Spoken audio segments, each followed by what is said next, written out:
Long before the United States was ever imagined, before the word America was even whispered, there were stories. Stories older than empires, older than cathedrals, older even than the pyramids. They were not written in books, but carried in the breath of storytellers, etched into the soil, painted on cave walls, sung in chants beneath the stars. They were stories of gods, powerful, terrifying, merciful, and strange, who shaped the world, commanded the elements, and guided the destiny of the people who honored them. But today, most of those gods are forgotten. Their names, once whispered in fear and reverence, are now rarely spoken outside of dusty anthropological texts or whispered among the last keepers of oral tradition. In place of their temples and shrines, we find highways, shopping malls, and silent fields. Their sacred groves are gone. Their rituals outlawed or mocked. Their divine images erased, destroyed, or simply abandoned to time. We know Zeus, Odin, and Ra. We know Thor and Aphrodite. But how many know Kokopelli, the flute-playing fertility spirit of the Southwest? How many can name Michabo, the Great Hare of the Algonquins, who was once considered the very maker of the world? How many remember Sedna, the Inuit goddess of the sea, whose severed fingers became the fish and whales that sustained her people? This is their story, the story of America's forgotten gods. And as we peel back the layers of time, one truth emerges. These deities were never truly lost. They live on in echoes, in folklore, in place names, in the rhythms of modern culture. They survive in the persistence of myth itself. So let us journey into the myths, legends, and mysteries of the deities that history left behind, the gods of the first peoples of the Americas. To understand these forgotten gods, we must first imagine the world in which they lived. Picture North America not as a nation, but as a living continent, vast forests stretching unbroken from horizon to horizon, rivers raging with untamed fury, mountains crowned with eternal snow, and plains teeming with herds of bison so immense they shook the earth as they moved. In this world, survival was a daily negotiation with nature. And in that negotiation, the gods were not abstract ideas. They were real. The wind had a voice. The river had a soul. The mountain had a temper. The night sky had watchers, and the underworld was never far away. Where European gods often sat distant upon thrones, the American gods were present, immediate, and woven into the natural order. Among the Algonquins of the Northeast, Michabo the Great Hare was said to have risen from the foam of a primordial flood and created land by chasing away the waters. He painted the sky with stars and taught humankind how to fish and hunt. Among the Lakota, Inyan the Rock was the primordial being from whose sacrifice flowed all creation. Inyan's blood became water, and water gave birth to life. In the Southwest, among the Hopi and Zuni, Tawa the Sun Father and Spider Woman together wove humanity into existence, guiding them from a shadowy underworld into the light of this world. Each people, each land, had its gods, and the diversity of those gods reflected the diversity of the land itself. But among them, certain themes repeated: the Trickster, the Great Mother, the Lord of Death, the Thunderer, the Keeper of the Hunt. Across thousands of miles, across languages and landscapes, these archetypes appeared again and again, like recurring figures in a vast spiritual tapestry. And so, let us begin where myth often begins, with the trickster. If you travel across Native American myth, one figure is impossible to escape: the trickster. Coyote, raven, hare, spider. He is creator and destroyer, teacher and fool. A being who breaks rules, often suffers for it, but in the process brings vital gifts to humanity. Among the Navajo, Coyote was there at the dawn of the world. He stole the water monster's children, unleashing a flood that reshaped the land. In his foolishness, he created death, yet without him, the balance of life would not exist.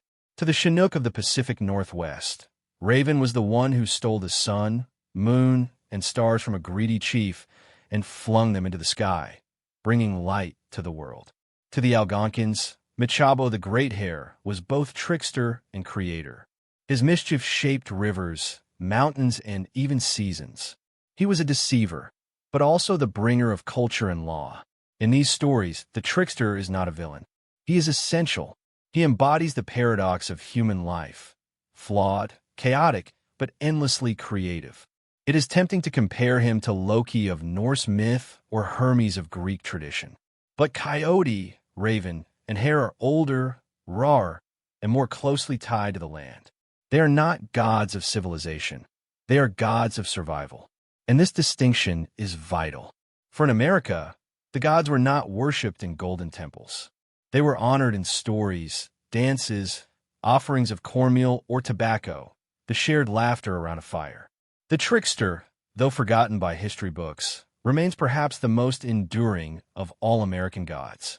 Even today, his shadow lingers in the archetype of the wise fool, the rebel hero, the outsider who disrupts systems to create something new. Beyond the tricksters were the elemental powers. For in a land as vast and perilous as America, nature itself was divine. Among the Plains and Great Lakes tribes, few beings inspired more awe than the thunderbirds. They were not gentle gods.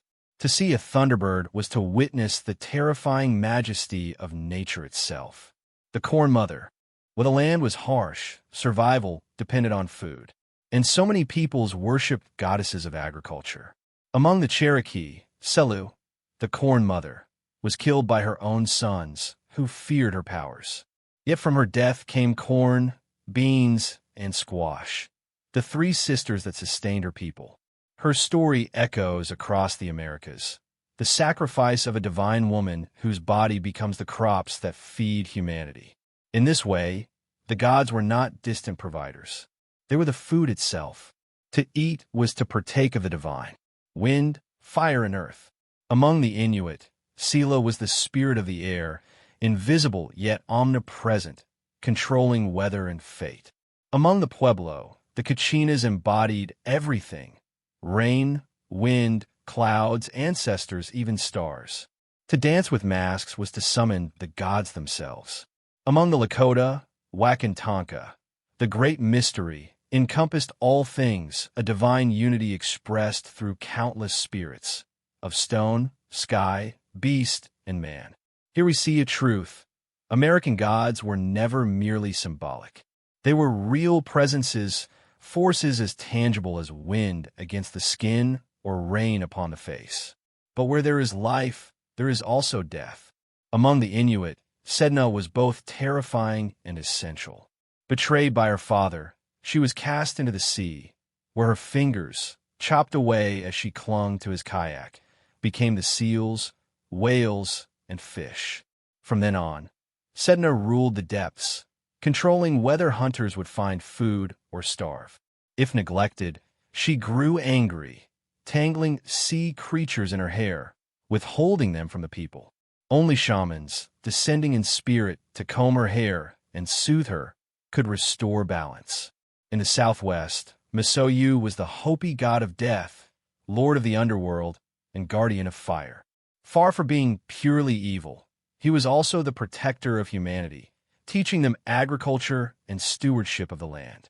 In the Andes and farther south, Supay ruled the underworld, both feared and respected, embodying death but also fertility, for the earth that consumes us also nourishes crops.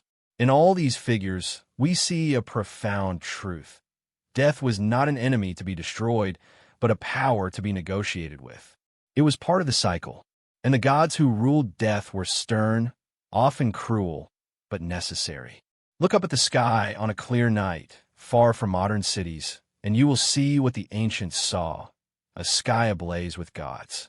To the Lakota, why the sun was a powerful deity whose marriage to Hamwi the moon explained the cycles of light and darkness. To the Cherokee, the Milky Way was the trail of a celestial dog who stole cornmeal, scattering it across the heavens. To the Navajo, constellations were not abstract star charts, but living stories. Coyote himself flinging stars carelessly into the sky, creating both beauty and disorder. The Skidi Puni built their entire religion around stars.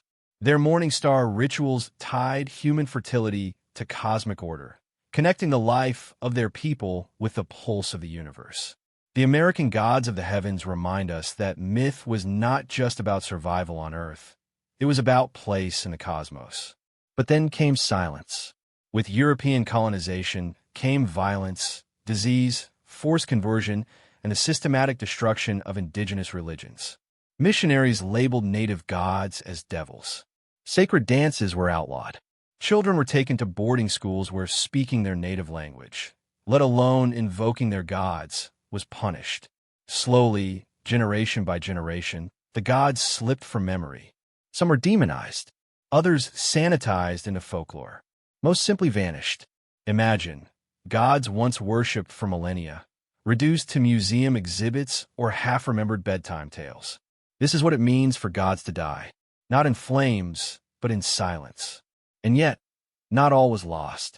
Coyote lives on in cartoons and pop culture, his trickster essence intact. Kokopelli adorns souvenirs across the Southwest, though stripped of his sacredness. The Thunderbird has become a symbol for cars, sports teams, and even military units. Writers like Neil Gaiman, American Gods, and Leslie Marmon's Silco, Ceremony, have resurrected fragments of these myths, reminding us that the divine never fully disappears. And among Native communities themselves, revival movements continue. Old stories are retold. Ceremonies are restored. Languages are revived. The gods, long thought forgotten, stir once more. So what does it mean to forget a god? It means to forget a way of seeing the world. To forget that rivers have souls. That mountains breathe. That corn is sacred. That laughter itself can be divine. It means losing not just stories, but relationships with the land, with ancestors, with the very fabric of existence. And yet, the forgotten American gods remind us of something essential. That divinity is everywhere, waiting to be remembered. Perhaps they're not gone. Perhaps they're only sleeping, waiting for us to tell their stories again. And as long as stories are told, around fires, in books, or even here in the space of this video, no god is ever truly forgotten.